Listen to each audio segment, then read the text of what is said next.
Now Professor Gerard van der Horst is going to talk with us about his experience over the last 30 years with the CASA system. Hello. I'm just going to share with you some very interesting experiences over the last 30 years of CASA. I was fortunate to work in this field since my very early days as a scientist. I will never forget what is the factor that most influenced me. In the late 1980s, rather late 1970s and early 1980s, I had the opportunity to work with Dr. Hector Dott for a postdoctoral at Cambridge. And you know, Hector and I worked with fish sperm, and we could score the percentage motility of fish sperm after a while easily within 5% of each other, subjectively, using a 1 to 5 point scale. But then I would go away for 2 weeks and come back, and then we will be very far out. And it just again emphasizes the really subjective element. And that also happens with human sperm morphology assessment. People have all these really great courses. They score within 5% of each other. They go away, and after 3 months, it is different. So it is really a problem. And so there is a need to really quantify. If we want to be serious, to be able to analyze a semen sample and really add a value to it in terms of sperm concentration or the percentage normal morphology or the percentage progressive motile sperm, we need quantification. I was fortunate to have one of the very first CASA systems at the stage when a whole range of companies were developing in the late 80s, early 90s. And these systems were extremely useful, particularly as research instruments measuring human sperm motility. And many publications appeared, and many of these are still valid studies today, but there was always a big fear as to how accurate are these systems really in terms of sperm concentration, in terms of sperm morphology, in percentage motile sperm in semen for clinical purposes, for human semen. And so yes, what has happened in the period since the middle 1990s, when many of these systems were really developing extremely well? Well, it's now, as I've indicated, almost a period of 20 years that vast developments have occurred. Let us take, for example, in the case of the sperm class analyzer, let us take the issue of sperm detection. Because, you know, that is the most important factor, after all, in CASA, is how accurately a system can detect, and not only detect something as a sperm, but whether it's motile or not, and then, of course, the different grades of motility. Now, all the CASA systems in the world are using negative phase contrast, except for SCA, for human sperm.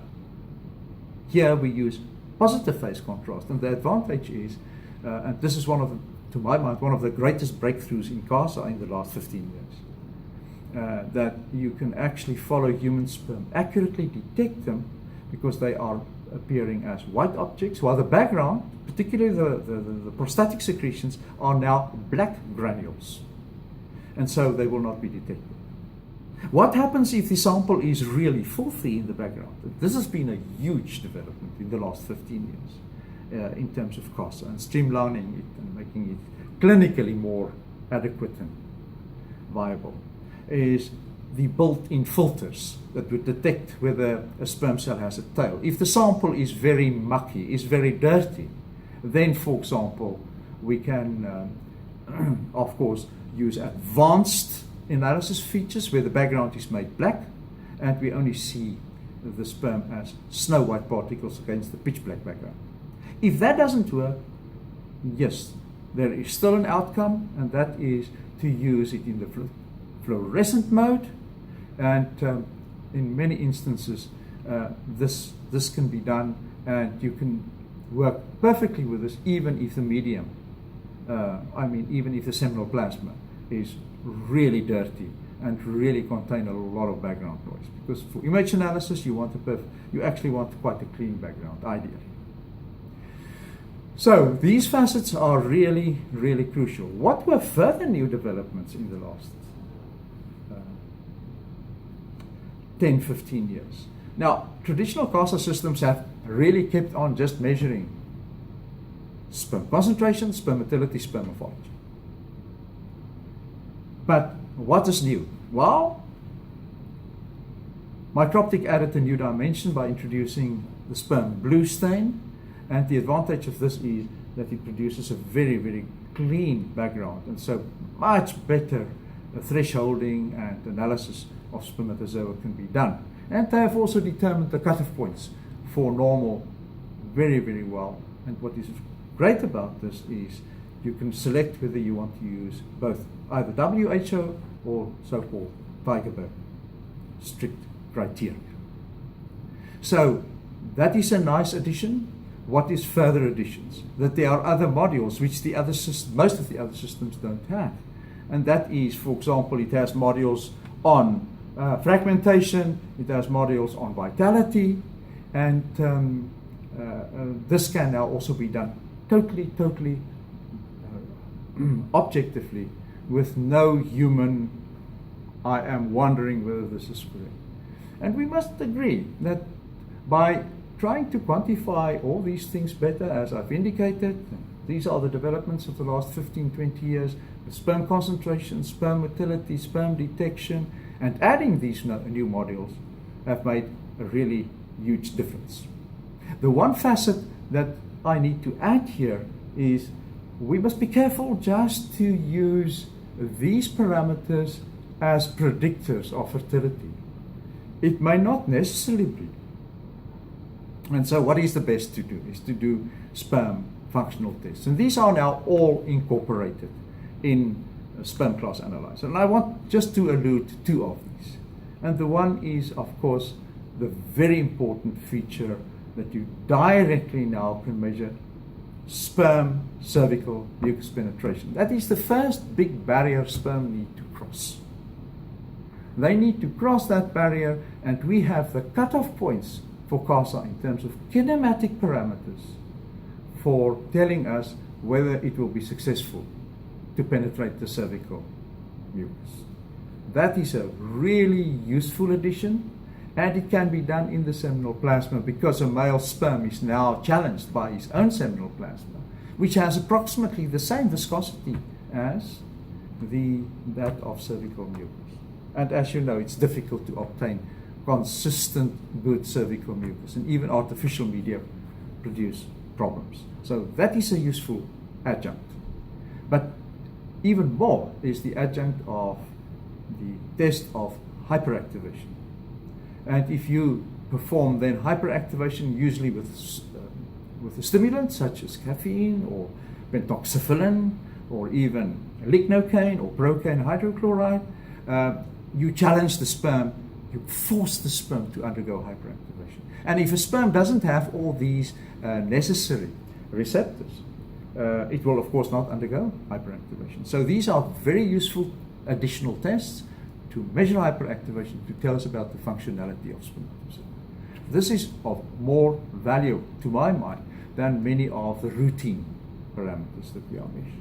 But please, despite all what I've said here, take caution, and really big caution, to follow protocols accurately. It doesn't help you don't use a positive displacement pipette for aspirating sperm for sperm concentration. You can be 30% out because a lot of the sperm may stick in the typical negative displacement pipettes, which most people use wrongly. So I beg you, use positive displacement pipette, use the correct chambers. And these are really so important, because otherwise we defeat the purpose of CASA. The purpose of CASA is super sophisticated technology to accurately and objectively measure these really important characteristics of spermatozoa. And if we don't do it correctly, and we don't observe temperature and a temperature stage, and a positive displacement pipette, and the correct temperature, we can just as well not use it and carry on with subjective methods, which is in any way not going to tell us anything. We have found over and over again that CASA is more consistent than manual evaluation, and we have found that it is really the tool for the future. And where I go around, you've asked for my experiences, where I go around in the world, people have replaced, fast replacing manual methodology with CASA. People that's not going to have this technology in 5 years will be so far behind, because there are continuous new developments as in Microptic. So what I'm saying then is, if there is not replacement of these subjective techniques by CASA, if there is not proper observation of the correct protocols and the correct methods to follow, well, then you will still struggle. I found somebody that's poor with manual evaluation will actually be poor with CASA evaluation too, because they won't observe all the protocols. So I hope this is a feeling, gives you a feeling that for the kind of developments that have taken place in the last 30 years, in my own experience, and I think the future is very bright, particularly using such competent and excellent systems as the SCA sperm class analyzer. It is not a clinical black box anymore. Please take my word for it. Thank you. Thank you very much.